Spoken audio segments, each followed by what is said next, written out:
What's up? Welcome back to Tales to Morrow. I am Morrow, your storyteller for today, and I have some RPG horror stories again. Also, I was gone because I was sick, and I was sort of making something. So I really like Final Fantasy XIV. It's one of my favorite MMORPGs out there, and I always come back to it whenever I need to play one. So I decided I would try to put together a Final Fantasy D&D sort of thing. It's like a combination of the two. I found a PDF, link down description below if you want to check it out for yourself. Looked pretty cool, so I've been setting it up a lot over the last couple of days. But the reason there have not been videos is because I got sick. So yeah, that's why I've been gone. But while I was sick, I want to thank you guys so much for 200 almost 300 subscribers. Oh my god, holy hell, you guys are nuts. Thank you, I appreciate it. Welcome all the new subscribers. Anyway, let's get to the first RPG story for today. 5e Charisma and Attraction. My wife and I have been playing D&D for some time now and have recently joined a new campaign. My wife wants to put her skill points into Charisma. Our new DM has stated that it is in the player's handbook to sexualize Charisma. What? No, it's not. I'm pretty sure I've read through the player's handbook at least a little bit, and I'm 100% certain that it doesn't say anything about sexualizing your players because they have charisma. Where the hell does this DM get this from? Is it one of those, oh trust me bro sources? He went on to say that if my wife's charisma stat is high, she absolutely must be hot. Furthermore, comments have been made that players with high charisma will be sexually harassed and possibly assaulted, often for the purpose of progressing the plot. I got two words for you. Get bent. That is a really messed up way to look at your players. Just to look at them as objects that you'd want to throw sexual harassment at, or sexual abuse of their characters. Who in the f designs things like this? If your DM does that, the shit DM should quit out and tell the other players that it's probably not worth it, bro. If a player wants to have the character be hot, let the player decide. Don't you be the one to decide that. If somebody wants to play as a hot barbarian, like a pretty boy barbarian or like a pretty gal barbarian, and just have the be part of their trait, then let it. Appearance and such is up to the players to decide how the characters look. Regardless of stats, it is up to the players to decide how the character looks. It's not up to the DM to decide, ooh, who I'm gonna sexually harass today. What the hell's wrong with this DM? All players have told him firmly on multiple accounts that this will not be tolerated. However, the DM is adamant that this is negotiable, as sexualizing charisma stat are in the rules and normal. No, they aren't in the rules and they aren't normal. If somebody came up with that and is telling you that, they are clearly lying. Do not let scumbags like this DM get away with it, and I hope the players don't. Have any of you ever experienced anything similar along the lines? Is it normal? How would you feel? I disagree that this component of the plot is too important to do without, personally. Update.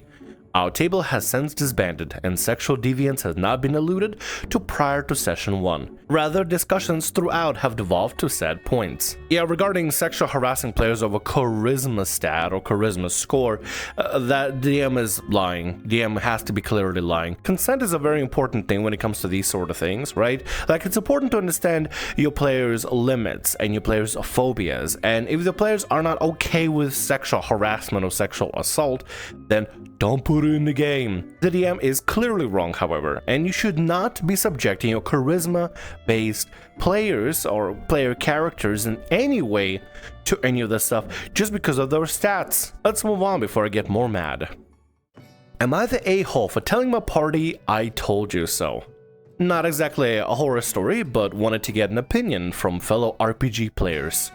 I'm in a campaign where our party is often coming up with plans that fall through terribly, often resulting in PCs or NPCs dying gruesome deaths. Before we go ahead with our plans, we always take a vote on which plan we should do, and the plans often come down to a safe option with low reward and a risky option with high reward. I always vote for the safe option, while everyone else always votes for the risky option. When the plan normally goes tits up and the survivors gather, my character often tells them that this was a bad idea and we should have gone with the safe option. This basically happens once every 3 to 5 sessions, and the players are telling me that they're getting tired of me calling out the bad plans after they fail. So AITA? AITA is basically Am I the A-hole? It's actually a whole subreddit for that sort of thing where random strangers let other random strangers judge them on Reddit. In this situation, however, I think you're not the A-hole, OP, until you continue doing so when your players tell you to stop, right? Let's say, for example, I do this really annoying thing of, I don't know, being a tiefling, and players tell me to stop being, but it doesn't make any sense. Let's say there's a situation where I, Morrow, am told by the rest of my party to, what can I do? I got a tail, so, I don't know, wiggle my tail. And the rest of my party doesn't like me wiggling my tail. Listen, I know that doesn't make sense, but just hang on with it. If something I do is genuinely getting on my party's nerves, should I do that thing, or should I consider, hey, I should probably be more considerate and stop doing this thing, because yeah, reasonably it could be considered annoying. Maybe you should try to join them on high risk, high reward, see what happens. I mean, I don't know, the words that can happen. In worst case scenario, y'all can always just retcon that decision or something. I don't know, you talk to your players and figure it out. But in this situation, I guess you kind of are the a-hole, but only if you continue. If you don't continue, then you're not the a-hole. Anyway, that was kind of interesting. I hope we get more of these sort of stories. Let's go ahead and move on to the next. The twisted choices in our 2-year D&D 5e campaign. And now here's a tale of a sadistic DM and the harrowing choices we were forced to make.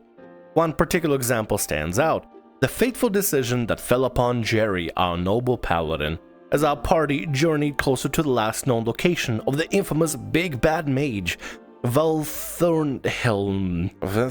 I'm gonna try that again. Velthornhelm. A scene of devastation unfolded before. The town was consumed by raging fires, casting an eerie glow across the night sky. Reacting swiftly, a wizard, Rokrun, followed closely by the valiant fighter Grunch, rushed in to extinguish the flames and quell the chaos. In the midst of the burning chaos, I, as a druid, used my abilities to summon and shapeshift into animals, desperately trying to fend off the relentless horde of enemies that had descended upon us. Each swing of my claws and bite of my summoned animals was a desperate attempt to keep the forces at bay, buy us a sliver of time. However, in this grim tableau of destruction, Jerry, the embodiment of honor and righteousness, took a different path. He ventured deeper into the heart of the town, unknowingly stepped into a sinister trap laid out by the Big Bad Mage himself. As the shadows loomed, the mage revealed his presence, taunting Jerry with sadistic delight. In that dreadful moment, Jerry faced a choice that would forever haunt his soul. 2 children, though innocent stripped away by the mage's evil, were bound and on the brink of a horrific beheading by a grotesque demon summoned by the mage. Meanwhile, a tavern nearby harbored sleeping adults who would become unwilling vessels of slod eggs, the same creatures unleashed upon us by the very mage who now stood before Jerry. The weight of this choice threatened to shatter our paladin's spirit.